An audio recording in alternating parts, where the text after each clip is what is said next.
What is marketing? How do you define the job that marketing should get done in a company? I would say that marketing should connect people easier with the goods or services or tools that better their life and add to their life. So you chose the word connect in there. Why'd you choose that word over attract, convert, all the other words you could have chose? I think that's the first point, the first basis to marketing is making that connection. And then from there builds on attraction, connection, stuff like that. You have to have a connection to get somewhere. Felt that it is unlikely there'll be a win-win because you might be pushing something that they just don't want, or they might be something that you don't want if you're like an agency or whichever. So having that connection. Yeah, I haven't heard the connect piece. So that's really like that kind of popped out to me because obviously I ask a lot of people this question and many of them go to make sales easier or all of these other answers, but I haven't heard much of this connect, even though as you go deeper, it's probably part of their answer. But I like how you highlighted that in your answer. Most ads feel like ads, which likely makes them not convert or do as well. So, how do you make ads that perform better? Or maybe we should say, how do you make ads that don't look like ads? Focus on the creative or the content. And you can likely listen to today's guest, Sophia Roamer, who has so much to say on paid ads, content, and social. So, who is Sophia? Sophia began her career in social and as a marketing specialist, a lot like me. She then joined Social Surge. I've interviewed two of their team members and a founder on this podcast. She joined them as a digital marketing specialist and stayed there for a year and a half and is now the content designer and creator for MatchNode. Why should you listen to this episode? You want to improve the effectiveness of your paid ads. You want to create content that resonates whether paid or organic, and you want to dominate social in an authentic way.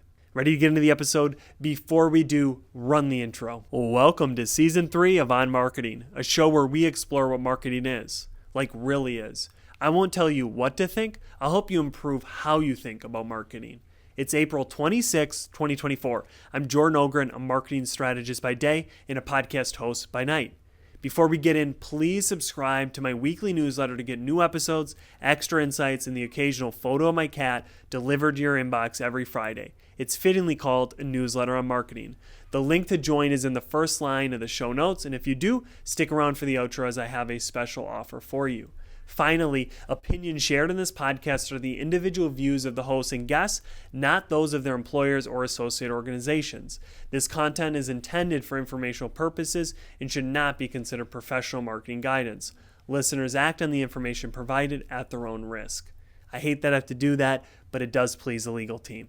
Thank you for being here. What is something, Sophia, in the past 1, 2, 3 years that maybe you believed X and now you believe Y, or maybe you've just slightly changed? Does anything come to your mind where you've changed your mind on something in regards to marketing? For my job specifically, AI, I know that's a big topic and probably a lot of people say that, but I use it like daily at for my job now, and it just helps with efficiency and ideating, and it was a lot to grasp at first, I think, but now that I use it as a tool, it really helps me. It's really accessible to a lot of like a lot of people. ChatGPT is easy, it's free. So yeah, I'm excited to see where it goes and see what more it can do. But I've really enjoyed learning more about it and using it in my daily life, like Photoshop, captions. Yeah, it's pretty insane once you open the door to what generative AI or AI as a large category can do for marketing. So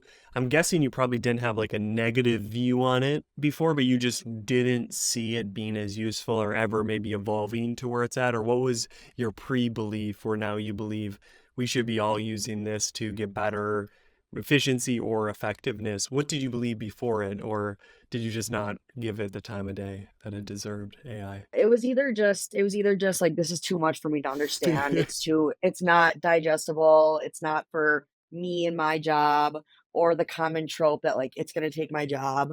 What was one of the first, in this, it might have been a while ago that you kind of dived into this, but if you can go in your memory and maybe recall, what were some of the first things, actions, mindset shifts that you did that allowed you to get to where you're at now with using AI? Because I know a lot of people maybe want to use it or see the value of it, but they just can't either get in enough. It doesn't become routine. So, what were some of the things, or one of the things you did to kind of start using AI?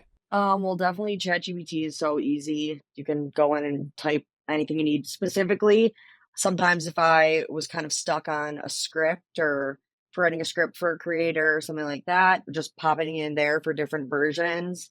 Also, captions AI is a big thing we use, and it just takes a video and can get the closed captions off of it, and they're really good. There's only a few mistakes, so those are just super easy. Also, like TikTok Creative Center has an AI where you can just be like, show me the top performing ads for this based on whatever you search, which is just so easy and so nice to ideate off of and just give more ideas and inspiration. So, and with that is also free. So, highly recommend that tool. If you were a professor teaching a class on marketing and the title of that class was the most important thing, what would be in your curriculum? What would be that one thing that you really focus on to teach those individuals about marketing? I would say being authentic and, like I mentioned before, quit the super salesy stuff because it just doesn't work anymore. People don't care to see it. You can see that with like the rise of UGC, how important that is, and how people resonate with it because it's word of mouth has always been the best way to connect people with stuff because it's like a trusted friend, trusted partner. So you need to think about that and take that into your strategy because that will be the most authentic and the most effective, in my In opinion. Yeah, and are you speaking also just for like an organization? Because obviously as humans, we should strive to be authentic as well. But to your point, I'm guessing you're also extending that to the company to try to be more authentic, more personable, less salesy, just real human. To aim for Yeah, for that. sure. For sure. Definitely in the realm of paid advertising and social media, organic social too. Just authenticity is key. And that's something that I find is like easy in theory, but like I guess if I was to ask you to like define it, it starts to get like a little bit mucky of like what is being authentic. And I don't know if you're aware of a Seth Godin, but he's written a bit on this topic that the professional actually isn't authentic because like authentic is what I feel right now. So if I'm pissed off, I'm not going to give you a burger. I'll be pissed off. Where the professional says, well, I'm at my job. I give burgers. I'm going to do this, even though authentically I want to slap this customer across the face because I'm so upset. But I get the thing of like, be you, be human. That resonates with me. But there is this thing of like, sometimes if like I guess you define how you want to show up and you show up that way, and some people may call that authentic. Seth Godin would call that being a professional. So that's kind of maybe what we're saying. Define who your brand is, and then show up like that. Don't be too salesy. Don't be too sarcastic, trying to be Duolingo or something like that. Just be who you are as a brand or as a person. And maybe that authenticity is really understanding who your audience is, who your customer is, and what they want and what they want to see, and not what you think is best, but what resonates. And it could be authenticity that way, I guess. Yeah, yeah. Going, if there's like a Venn diagram, what your customer cares about, what you care about, your company, it's like leaning more towards their side of the circle of what do they care about creating content or creating ads around that versus, hey, we have a new product launch. That's what we want to talk about, but does the audience care at all? Or how to show that product launch in a way that they They will care. like. Yeah, they Yeah, care. I love Yeah. it. That makes a lot of sense. All right, Sophia, you kind of talked a bit about ads, social media, and those are kind of the two things that I really want to go a little bit deeper with you on. And hopefully, I and maybe the 2 to 3 listeners can learn something from you. So, when you think of, and you just had a video or a webinar or something on it that I kind of caught my interest on LinkedIn, but what do you think are the secrets of high converting ads, or what leads to an ad being highly convertible or high converting at a high rate? Just prioritizing creativity and, like I said, organic looking content or authentic looking feeling content. Just because there's so much content out there, it's like people are getting numb to it, I guess. So you need to break the scroll. You need to do some like find something that resonates with people, usually in the first 3 seconds. Um, and then keep them going because there's so much. So it's, yeah, finding things that work usually within the first 3 seconds of the video of the ad. that's creative, that's attention seek or attention getting, and authentic. And that likely is at least the 3 seconds piece. That likely has to do with kind of where we're at with our attention fragmentation of how hard it is for people to just stay on something. You need to grab them quickly. Do you see that as, or has that always been the way, or do you think it's changing with how we consume content that it needs to be like right in your face for those 3 seconds to get you to actually stop the scroll, as you said? There's so much content out there, so people know if it's an ad. You know what I mean? You can swipe past it. They're smart, you know. Hmm. But it also depends on the generation, I think, because I know Gen Z is wants like fast, snappy content, but then older generations will stay and like watch a long form video that's more informative. So I think it's kind of a mix of both, like where we are right now in advertising and how much media and content is put out, but also like who the person is. Hmm. I like how you said that because that's going to that understanding or knowing what the customer, what they want. So if you have that older demographic customer, to your point, maybe you still need to be somewhat gripping in those first few seconds, but you can kind of lean more on longer storytelling than with Gen Z or the younger generation who grew up on TikTok. It needs to be in that style to grab them or even interest them. That's interesting. So what is an easy correctable mistake that you see companies or maybe you've even made with ads that it's like, oh, that's an easy mistake, but it's simple to kind of correct, or maybe it's even a mental kind of way of thinking? Safe zones with TikTok and Reels, I'm sure you've seen on Reels or TikTok, but they usually cut off the first, like the top part and the bottom part. So if you have important content up there, it's covered by the the icon, the name, information, copy, stuff like that. So you want the meat, the best part to be in like the little middle part. And that I've made that mistake so many times, just trying to use up all the space. But then once you're actually on the platform, what is most appealing to look at? What is falls within those safe zones? That's a really good one. That is easy to make that mistake, and I've seen that in other areas. Just a small weird example is like on menus. Sometimes on a nice menu, they have like these corner kind of like triangles that obviously hold it in. And if you're not thinking of that, you can have your content like raw cooked meat is not good to consume, kind of cut off because, which to your point, that's not the meat of it, no pun intended. But it's also it's important to know. So I think sometimes as marketers, we try to fill it to the max, whether it's with content or, but to your point, being aware of that, I think is really important and something I haven't thought much about. So I appreciate you sharing that. So you had a LinkedIn post, which I kind of referenced at the start here, but and it might have been something you attended or whichever, but you shared, which you just said that the shot needs to be very intriguing in those first 3 seconds. One idea or thing that you had was finding and saving inspiration, key to brainstorming new ideas, using data to see what works. But something that stood out to me in that post was you had something about UGC, which is user generated content for anybody who doesn't know, but you said UGC is not dead. You need to prioritize creativity and authenticity to get people to listen. So we're talking about it today, but like just go a little bit deeper because I'm not maybe in this world as much. Was there some thoughts that like user generated content isn't effective or like it's just not working anymore, but you're suggesting it's the way you do it matters, or help me Yeah, just understand? kind of it's kind of what I said before. There's just so much content and so much of the same thing, I guess. There's trends, I guess, and there's ways to do UGC, like unboxing videos, get ready with me, let's Hmm. cook dinner. That those trends, it's how can you spice it up? Like how can you just make it a little bit different or a little bit more intriguing, I guess. And it's like iterating off the basic trend of what it is. Because just so many people are doing it. And it is still effective. And it just you need to make it your own and you need to use creativity and plan what your audience likes and what they want and go from there, I think. Um, I the Savannah Sanchez is the webinar that I she led the webinar that I made that post about, and she posted something really interesting the other day where I think it was a girl like making a smoothie and she drops ice cubes in and they spill everywhere. And like that's on purpose because people will be like, why didn't they didn't get all the ice cubes in the blender? Like just things like that, you know what I mean? Things you're not thinking about that could just get that extra little attention grabber. Wow.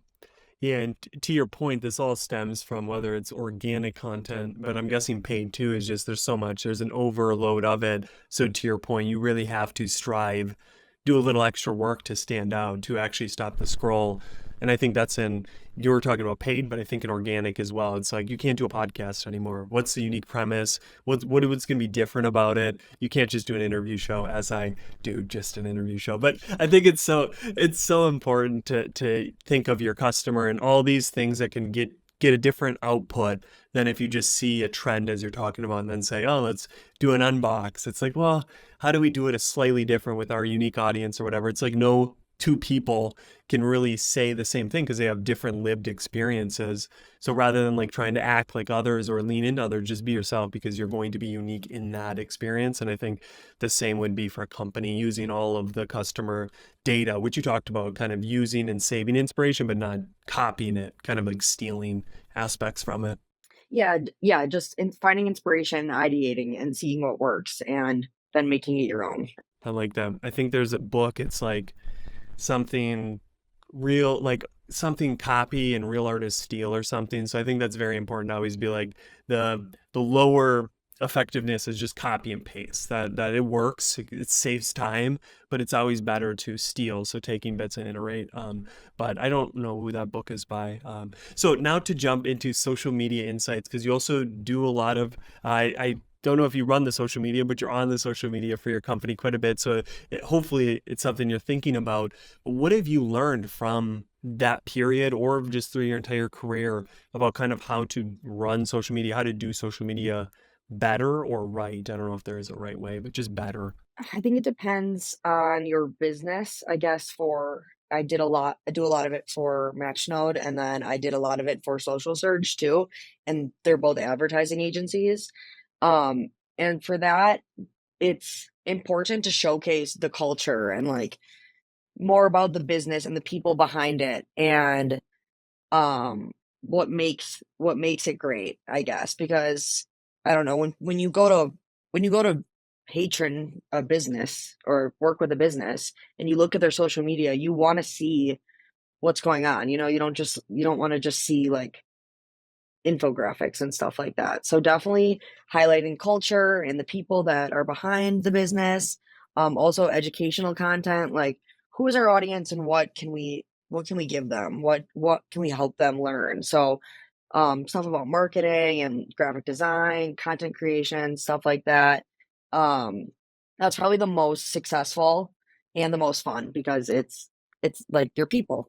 I've been hearing that a lot, and it's something I believe as well. But it's just like humans do business with humans, even if it's B2B, they're still doing business with a human. So if you can't showcase those humans, then it's going to be just like this, egg type person you connect with on social. There's no profile picture, there's no information, and you're just like skeptical. Maybe that's a young generational thing, like you and I and others. Like we need to, I'm only gonna eat pizza at a place I can read their bios from, where maybe my, dad or someone's like, they got good pizza. I don't care about their social media like presence. But I don't know. There seems to be what you're saying seems to be very true for me that I want to do business with people or companies that I know who's behind or who that company is ran by, just because I guess I care more about giving money to businesses that I somewhat align with.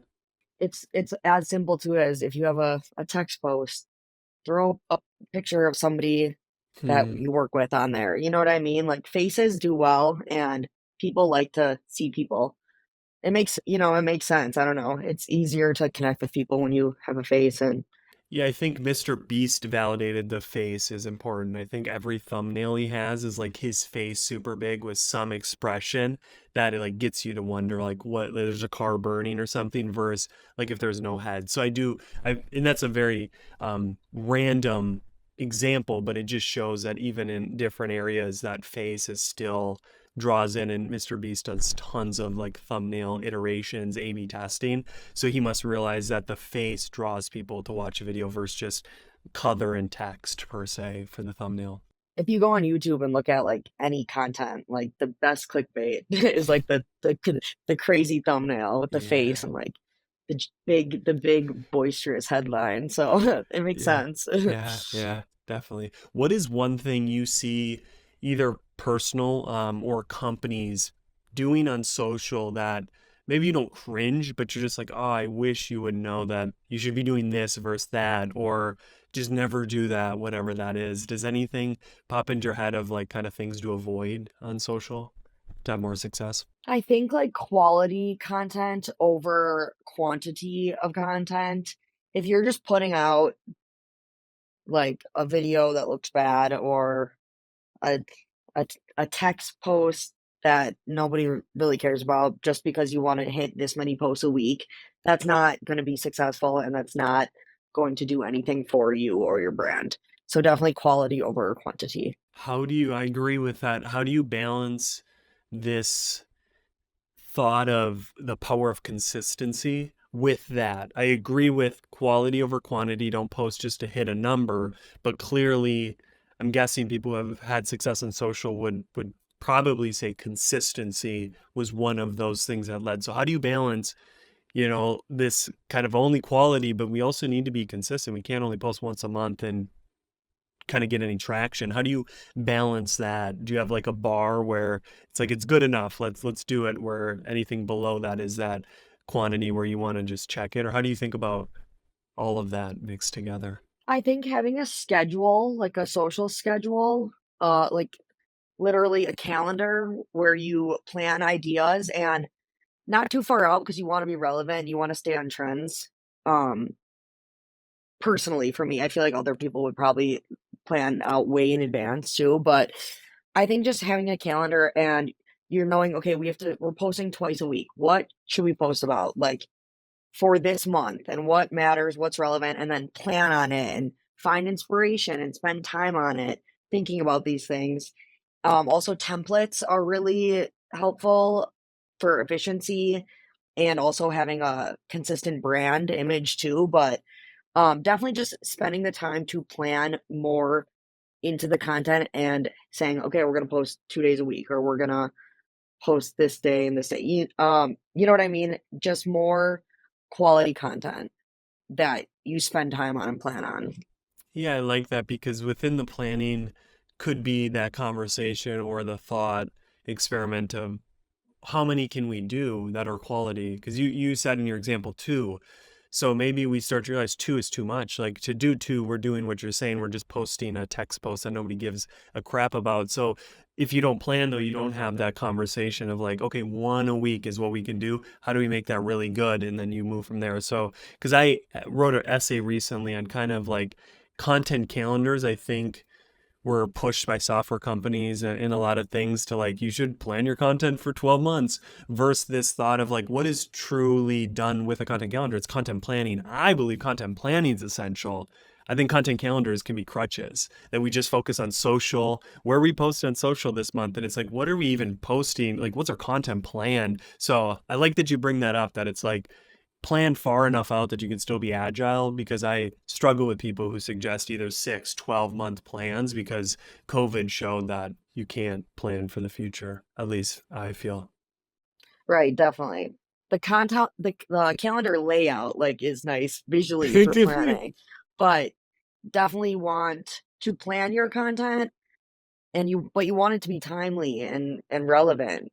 Um So I usually do not go too far out just because there's so much going on in the world in media and content. You want to stay on trend, you want it to be relevant, you want to know what's going on. I don't know. It doesn't seem realistic to plan that far out ahead, but I'm sure other like social media managers would disagree. Yeah, yeah, we'll get him on here for a good conversation. But no, I agree with you. I think it gives you a bit of an illusion. Like we have it all planned. Like we're good on social. It's like, no, you need to be relevant to your point. You need to do all these things that you can't plan for. So I think sometimes it's a crutch where we feel as if I planned a year out, we're good. We don't even need to go on and like engage with people. And it's like, well, it's no longer social. It's just media. Like it's not social media. Social needs to be two-way or at least some level of back and forth Yeah. to be social.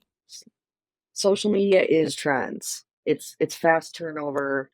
It's like one day something popping, the next day it's dead. That's how it works. You have to, and to be successful, I feel like you need to be on top of that. Now we're gonna jump into a little bit of life. I think some of the best marketers I follow, the best marketers I've learned from, they have unique ways they also think about life. I've yet to find someone that has been a complete asshole in their life, but then they're really good at marketing. Probably there is, but maybe I just don't get connected with them. So, first question, Sophia, I'm not sure if you watched the movie Inception, but whether you have or not, it's a movie, kind of long, but it's a movie about where people go in minds and they incept ideas, or they incept some thing that they want that person to wake up the next day and believe it's their own. So the example is to sell a company or not to sell a company, or whichever. We're going to think more positive or happy things. So if I gave you a wand and said you can incept one idea in the mind of every human on this planet, so tomorrow we wake up and whatever idea Sophia put in our brains, we believe it to be ours,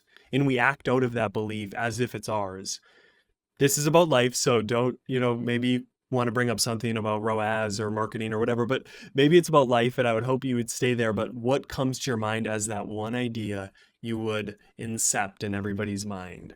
Putting yourself in each other's shoes, not to be too markety, but that's one of Matchnode's core values, and Oh, I okay. resonate a lot with it just because we're all people and it matters. And um, if more people thought like that, the world would probably be a better place. So Would you categorize that with like more empathy? Like at the end of the day, then we would have a little more empathy for each other. yeah, definitely for sure. What else would the world look like if we all did that? Would it be more compassionate? What do you envision the world being if we all were able to put ourselves in each other's shoes? Yeah, it would be more compassionate. Conversations would probably be easier. There would be less hate and terrible things happening in the world. Um, People could see each other's perspectives and get to a middle ground, and I think it would make life easier for every person, every type of person in whatever situation. What is one habit or practice outside of work that you do that then when you come back to work, marketing, advertising, you do it just slightly better? Now I'm like subconsciously always on the lookout for inspiration.